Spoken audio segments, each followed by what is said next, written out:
তুমি কি মরবা না? তুমি কি কবরে যাইবা না বাপ? এই পৃথিবীর কত রাজা বাদশাহ কবরে চলে গেছে, তুমি কি কোনোদিন কবরস্থান দেখো নাই?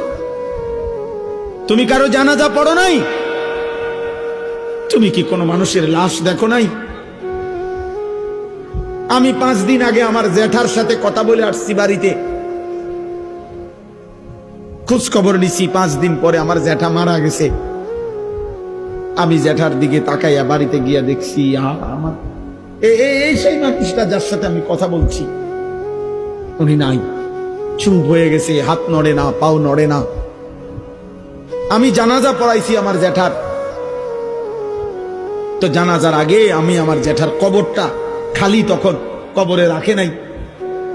আমি কবরের দিকে তাকাইয়া অনেকক্ষণ 8-10 মিনিট হইব, আমার বাবার কবরের পাশে আমার জ্যাঠার কবর। আমার আব্বা আগে ইন্তেকাল করছে।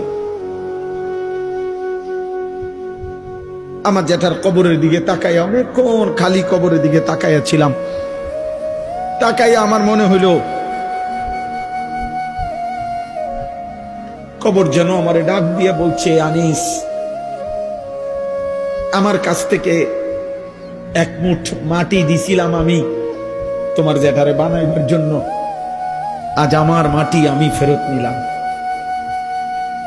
ওয়াফিহা নুঈদুকুম, নওজোয়ান, তোমার মাটি মাটির কাছে ফেরত চলে যাবে।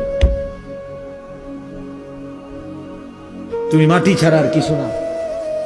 তোমার এই চোখ, নাক, কান, হাত, পাও, হ্যাঁ, এটা চোখ, নাক, কান, মাটি, মাটি, ওই মাটির টুকরা। ওয়ালাকাদ খালাকনাল ইনসানা মিন সুলালাতিন মিন তিন।